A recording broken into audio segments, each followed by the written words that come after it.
It's December, blowing and snowing, and I need another belly warmer. That's why we're making up this delicious winter warmer.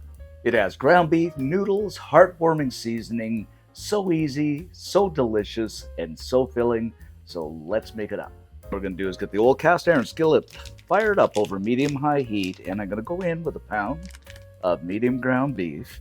And of course, we're just going to break this up a little bit, and I am loving my old breaker-upper thingy-madoer. And once again, yes, guys, we're using ground beef, but you don't have to use ground beef. You could use ground chicken, you could use ground turkey, ground pork, or you could even go with beef strips if you can afford them because of the price of beef. I don't know what's going on there. So that's the beauty of this dish. It's so versatile. So what we're going to do is just fry this up here until it's basically cooked through and browned. And I'm just loving it. I always cook with cast iron, just loving the old cast iron. While that beef is frying up, I'm going to grab up the old carrots here. And I think I'm just going to slice them into sections, something like this. I mean, you can quarter them, do whatever you like, but this is about perfect for me. Okay, my friends, now that ground beef is basically browned up, I'm just going to shove everything to one side here. And I'm going to go in with a little bit more oil because that ground beef isn't releasing a lot of grease. So just a bit of olive oil. And then we go with a chopped onion and 3 cloves of the old garlic. We'll just stir and saute this for, I don't know, 2 or 3 minutes, something like that. Now we're sauteed up there. I'm going to throw in those carrots, and we'll continue to stir just until those carrots begin to soften up a little bit and I guess basically begin to sweat and release some water. Now they released a bit of water, and that onion and garlic is smelling so good. I'm going to go ahead and mix everything together. Okie dokie, we're all mixed up here. So once again, to one side we go, and that's the beauty of this nice big cast iron pan. And I'm going to go in with a couple of tablespoons of unsalted butter, and we'll let this melt down and do its thing. Okie dokie, butter melted down, and now in we go with 2 tablespoons of all-purpose flour. We're just going to stir this around till a bit of a roux forms. Give everything a mix together once again. You just hear that sizzling and frying, guys. Just love that. Make sure that a little bit of a roux covers everything there. Now and only now, I'm going to pour in a can, and this is a 14-ounce can. And this is crushed heirloom tomatoes. You can just use regular crushed tomatoes, but this is kind of the heirloom. They have a really nice texture and flavor to them. And also 2.5 cups of good rich beef broth. Into stirring we will go once again. Then we're going to season things up with a tad bit of salt. Not a whole bunch of salt because that beef broth is salty enough, so maybe half a teaspoon, something like that. Then a good shot, I mean a really good shot, about 1.5 teaspoons of the old ground black pepper. I just love ground black pepper. I'm the type of guy that goes to a restaurant and takes my own pepper shaker with me. And you know me, about 1.5 teaspoons, a good heaping teaspoon of the old Italian seasoning. And you know what? Although we do have onion in there, I'm going to throw in a splash of onion powder. Maybe, I don't know, 1/2 teaspoon, 3/4. Now some smoked paprika. Get the smoked if you can. I always say that because it's so much nicer.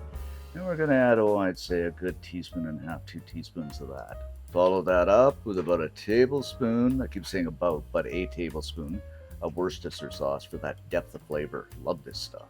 And just a splash of Dijon mustard for that little tardiness. I hope in the last one I did say 1 tablespoon of Worcestershire sauce and not 8. Give everything a stir around. And now as I'm stirring around, I'm going to go in with 2 cups of egg noodles. This is uncooked egg noodles. Stirring this around. Oh, just look at this, guys. You can see it kind of coming together now. This is going to be so good. Now we're going to throw a lid on this and let it simmer away for about 10 or 15 minutes, just until those noodles are cooked through. Okay, we're about halfway through the cook, and something that just dawned on me is I'm going to add in about 1/4 teaspoon of hot pepper flakes.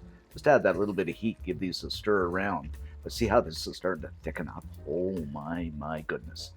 Okay, we'll throw the lid back on and let this cook for another 5 minutes or so. Okay, guys, well, we're cooking here. I know I said it's snowing and blowing and all that stuff, so a weather check, let me know what it's doing down your way, because people from different parts of the world watching, it's kind of interesting to know what's going on. And also stick around till the end of the video, because instead of when I do the taste test, instead of saying, yeah, this is good, yum, you got to make it, I'm actually going to critique my own cooking and say, well, I should have added this or I could have done that, and then we'll flow back, and then I'll put all of the ingredients in the description section and in the website. So stick around. Don't be clicking off yet.